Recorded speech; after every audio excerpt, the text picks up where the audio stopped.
Hello, hello, hello, hello, hello, hello, hello, hello, hello. Welcome to your next essay, that is your essay 610. तो आपका 610 क्या बोलता है? Using work of internal auditor. तो आपका जब भी स्टैट्यूटरी ऑडिटर जब इंटरनल ऑडिटर का काम यूज करे तो ऐसे 610 आ जाता है। अब ऐसे 610 क्या बोलता है? Internal audit is a function of an entity. Internal auditor या तो एंटिटी इटसेल्फ अंदर का हो सकता है या तो it can be outsource to another firm. So internal audit is a function of an entity that performs assurance and consulting activities designed to evaluate and improve effectiveness of entities governance, risk management and internal control processes. तो internal audit सबसे पहले define किया कि internal audit होता क्या है। तो it improves effectiveness of entities governance, risk management and internal control processes. ठीक है, evaluation of function of internal audit by external auditor. देखो, external auditor before using work of internal auditor वो check करेगा कि बॉस मेरा जो internal audit का जो फंक्शन है इज इट वर्किंग अप्रोप्रिएटली, क्या मैं इनका काम यूज कर सकता हूँ या नहीं कर सकता हूँ। तो उसके लिए पहले वो इवैल्यूएट करेगा। आप टीचर, आप अपने लेक्चर लेने से पहले आप कैसे आप उनके डेमो लेक्चर देखते हो, आप इधर उधर से फीडबैक लेते हो लोगों से कि बॉस लेक्चर कैसा लगा, तभी आप एक टीचर चूज करते हो ना। तो ऐसे ही अपना स्टैट ऑडिटर भी अपना external auditor internal auditor function को पहले इवैल्यूएट करेगा। कैसे चेक करेगा? सबसे पहले वो ऑब्जेक्टिविटी ऑफ इंटरनल ऑडिटर देखा कि बॉस मेरा इंटरनल ऑडिटर जो है इज ही एथिकल, क्या वो इज हिज माइंड क्लीन। ठीक है, he should have a clean conscious, क्या वो दिल से साफ है। सेकंड क्या है? कॉम्पिटेंसी। कॉम्पिटेंसी मतलब मेरा जो इंटरनल ऑडिटर है क्या वो कॉम्पिटेंट है, क्या इज ही एबल, क्या वो कर सकता है ये काम। आपको वो चेक करना पड़ेगा कि बॉस क्या वो उतना स्मार्ट है कि नहीं। एंड तीसरा है systematic and disciplined approach. Systematic and disciplined approach में क्या है कि तुम्हारा जो इंटरनल ऑडिटर है क्या वो सिस्टमैटिक है, क्या उसने सब कुछ ढंग से प्लान करके ऑडिट किया है क्या, एंड क्या वो डिसिप्लिन है। ठीक है, तो अगर ये सेटिस्फैक्टरी मिला, अगर if all three of these are satisfactory, तो फिर determine nature, timing and extent of work of internal audit function. मतलब आप उसमें अब आप चेक करोगे कि अगर आप ये सबसे सेटिस्फाइड हो, आप चेक करोगे कि बॉस मैं इंटरनल ऑडिट का फंक्शन का कितना काम में यूज कर सकता हूँ। तो आपको nature, time and extent of work देखना पड़ेगा। एंड अगर आप नॉट सेटिस्फाइड हो, मतलब अगर आप इससे कन्विंस नहीं हो कि बॉस यार जमा नहीं इंटरनल ऑडिट फंक्शन, तो फिर do not use work of internal audit function. आप जो सब भी एरिया आप उनको देने वाले थे आप उनको मत दो, आप खुद से करो। ठीक है, तो उन केस में आप उनका काम नहीं यूज करोगे। चलो, using the work of internal audit function.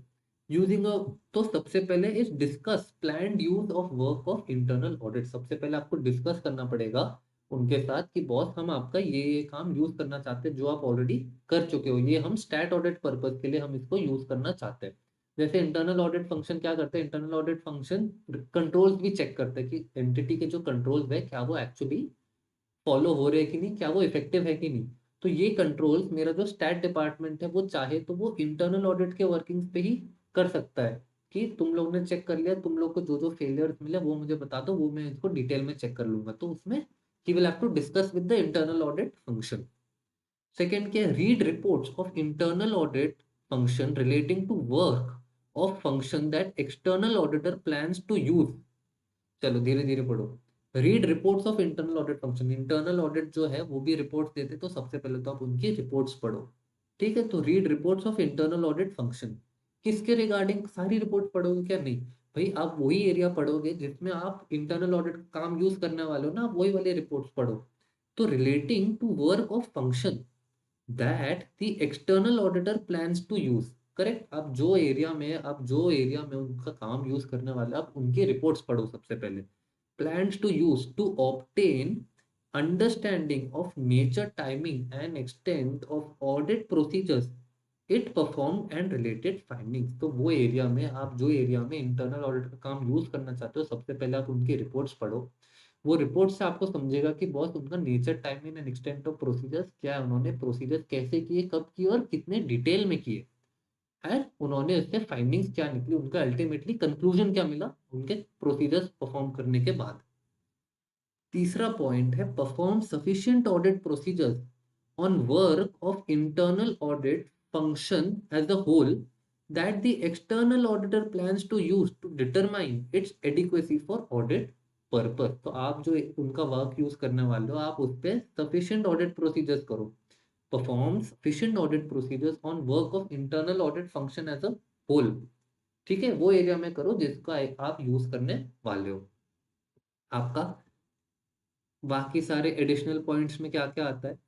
Additional points में आता है determine whether internal auditor can be used to provide direct assistance. देखो अब तक हम क्या कर रहे थे, अब तक इंटरनल ऑडिटर जो काम ऑलरेडी कर चुका है, जो रिपोर्ट्स ऑलरेडी प्रोड्यूस कर चुका है, जो वर्किंग पेपर्स ऑलरेडी बना चुका है, ये सब ऑलरेडी हो चुका है, हम उसी को यूज करने वाले थे। अब ये लोग क्या बोल रहे हैं, डायरेक्ट असिस्टेंस। वो क्या बोल रहे हैं कि बॉस तुम इंटरनल ऑडिटर को ही अपनी टीम में ले लो, तुम इंटरनल ऑडिटर से अपना काम करवाओ। कि इंटरनल ऑडिटर क्योंकि साल भर ये सब ऑलरेडी कर चुका है तो उसको शायद ज्यादा नॉलेज होगी, तो तुम उसको डायरेक्ट असिस्टेंस के लिए यूज करो। तो if it is not prohibited by law और रेगुलेशन, मतलब अगर लॉ में अलाउड है, तो फिर external auditor may use an internal auditor to provide direct assistance if there are no significant threats to objectivity. अगर आप इंटरनल ऑडिटर को ट्रस्ट करते हो, अगर आपको लगता है कि भाई उसकी ऑब्जेक्टिविटी पे कोई थ्रेट्स नहीं है, तो फिर आप उसको एज डायरेक्ट असिस्टेंस के लिए यूज कर सकते हो। And your internal auditor is sufficiently competent, मतलब उसमें वो नॉलेज है, उसमें जो जितनी नॉलेज चाहिए ये काम करने के लिए, he is sufficiently capable to perform the proposed work, तो फिर आप उसको डायरेक्ट असिस्टेंस के लिए यूज कर सकते हो। सेकेंड क्या, determine the nature timing and extent of work that can be assigned to the internal auditor. तो एक बार अगर आपने उसको डायरेक्ट असिस्टेंस के लिए यूज कर लिया, तो फिर आपको देखना पड़ेगा कि बॉस मैं उसको कितना, कौन सा नेचर टाइमिंग, कौन सा नेचर ऑफ वर्क दे सकता हूँ, and till what extent can I give it to him, मैं उसको कितना दे सकता हूँ। तो your internal auditor should not be used to provide direct assistance to perform procedures that, मतलब ये केसेस में इंटरनल ऑडिटर यूज नहीं होना चाहिए। कौन से केस में? If it includes significant judgments, मतलब कोई ऐसा वर्क है जिसमें जजमेंट की जरूरत है, तो फिर it is benefit, it is better कि भाई मेरा जो एक्सटर्नल ऑडिटर है वो खुद ही ये काम करे, इंटरनल ऑडिटर को नहीं दे। वे- तो किसके regarding? Assessing risk of material misstatement, evaluating sufficiency of test perform, मतलब हमने जितने प्रोसीजर्स परफॉर्म किए, एंड सिग्निफिकेंट अकाउंटिंग एस्टिमेट्स की, बहुत क्या कुछ अगर अकाउंटिंग एस्टिमेट्स लेने जहाँ पे आपको प्रोफेशनल जजमेंट लगता है, जहाँ पे सिग्निफिकेंट जजमेंट लगता है, तो फिर एक्सटर्नल ऑडिटर को ही करना चाहिए, इंटरनल ऑडिटर का डायरेक्ट असिस्टेंस इसमें नहीं लेना चाहिए। नेक्स्ट क्या, related to higher assessed risk of material misstatement, जो एरियाज में ज्यादा रिस्क ऑफ मटेरियल मिसस्टेटमेंट है, उस एरियाज का काम एक्सटर्नल ऑडिटर को खुद करना चाहिए। तुम डायरेक्ट असिस्टेंस मत दो इंटरनल ऑडिटर को, आई मीन इंटरनल ऑडिटर से डायरेक्ट असिस्टेंस मत लो। तीसरा क्या है, relate to work with which internal auditor has been involve, अगर स्टैट ऑडिट के कोई फंक्शन में ऐसे ही कि बहुत इंटरनल ऑडिटर को चेक करना है, या कोई ऐसा एरिया जो इंटरनल ऑडिटर ऑलरेडी कर चुका है, तो इसमें क्या होता है, इसमें सिंस इंटरनल ऑडिटर ऑलरेडी पहले कर चुका, मान लो उसमें उसको कोई इशू नहीं मिला, और अब जब वो डायरेक्ट असिस्टेंस दे रहा है तब उसको इशू मिला, तो फिर आपको नहीं लगता इंटरनल ऑडिटर बताएगा नहीं, क्योंकि this will raise questions on his work, की बॉस तुमको ये पहले क्यों नहीं मिला, अब क्यों मिल रहा है। तो इसलिए ऐसे में तुम्हारी थ्रेड्स अराइज होती, तो इसलिए जो काम इंटरनल ऑडिटर ऑलरेडी पहले कर चुका उसको वो काम नहीं देते। ठीक है। एंड फिर आपका लास्ट पॉइंट है, relates to decisions which external auditor makes in accordance with this SA with respect to internal auditor function and use of it work. तो ये वाले में भी इंटरनल ऑडिटर से डायरेक्ट असिस्टेंस नहीं लेना है। चलो अपना लास्ट पार्ट क्या है, using direct assistance of internal auditor. तो यूज करने के लिए आपको क्या क्या फॉर्मेलिटीज करनी चाहिए। तो सबसे पहले, prior to using internal auditor to provide direct assistance for the purpose of audit, external auditor shall obtain, मतलब हमें क्या क्या पहले से ले लेना चाहिए।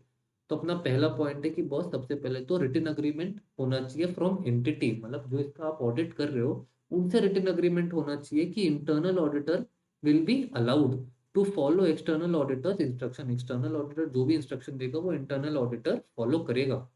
And that the entity will not intervene in work that the internal auditor performs, मतलब entity उसमें अपनी उंगली नहीं करेगा, अपनी नाक नहीं करेगा, भाई जो इन दोनों के बीच में कर रहा है उन दोनों को करने दो। एंटिटी से सबसे पहले ये रिटन अग्रीमेंट ले लो। ठीक है। फिर अपना नेक्स्ट क्या, written agreement from internal auditor. तो एक रिटन अग्रीमेंट आपका हो गया एंटिटी से, दूसरा रिटन अग्रीमेंट हो गया आपका इंटरनल ऑडिटर से। इंटरनल ऑडिटर से आप क्या लोगे कि बॉस तुम कॉन्फिडेंशियलिटी मेंटेन करोगे। ठीक है।